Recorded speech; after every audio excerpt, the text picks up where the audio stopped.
All right, let's get into a story that, well, it's about a boy who had it all, but really understood the value of none of it. It's one of those timeless lessons, about what wealth really means.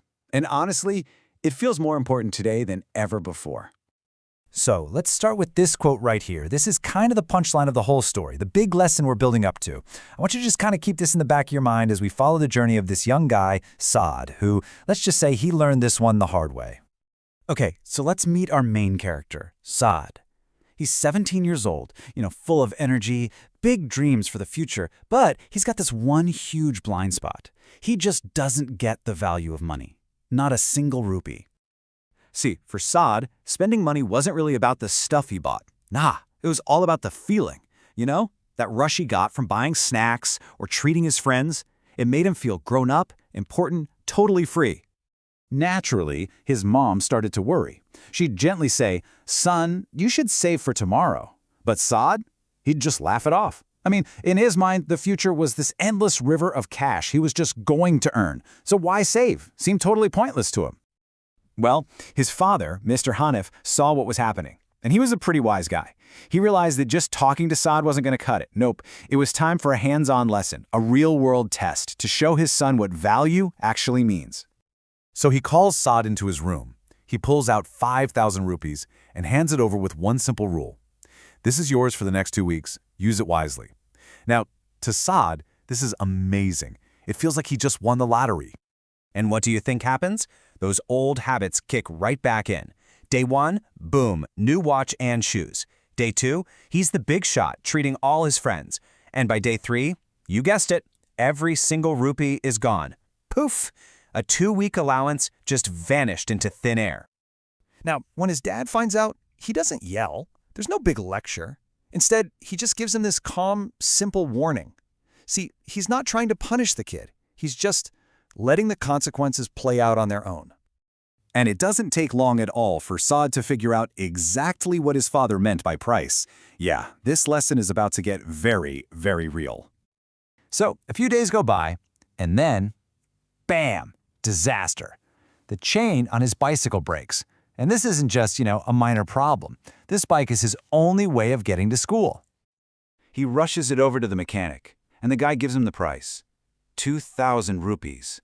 Think about it. Just a few days ago, that was nothing. He could have covered that easily. But now, with his pockets totally empty, it might as well be $1 million. So what does he do?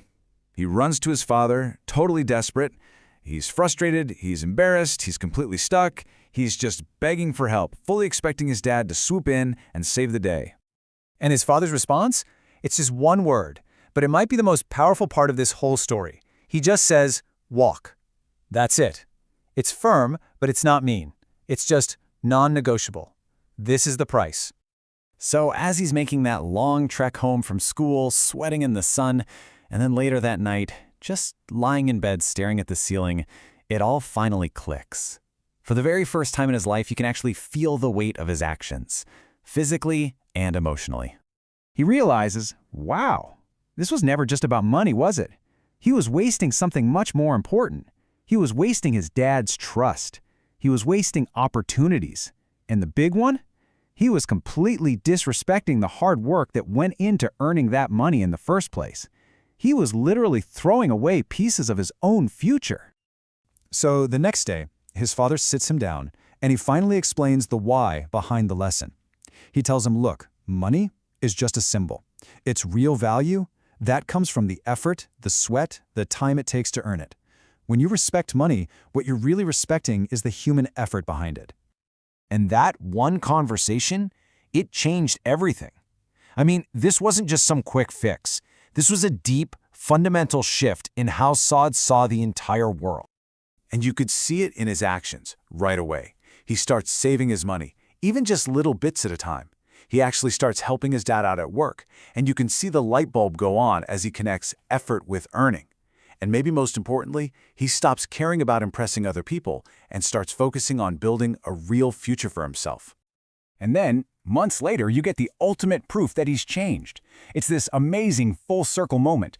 He walks in and he proudly shows his father a brand new bicycle, one he bought completely with his own hard-earned money. What a moment! So you see, Saad got more than just a lesson about money. He gained real wisdom. And what is wisdom really? It's being able to take a tough, painful experience and use it to make better choices from that day forward. Fast forward a few years. Saad grows up to be this super successful businessman, and everyone admires him for his discipline and his humility. And whenever anyone asks him, "What's your secret?" he tells them the exact same thing he learned as a kid. The very same principle we started this whole thing with. So this whole story kind of leaves us with a question, right? It's asking us to look past just the money and think about the effort behind everything we have. I'm talking about our time, our relationships, our opportunities, all of it. So let me ask you, what's the effort in your life that you value most?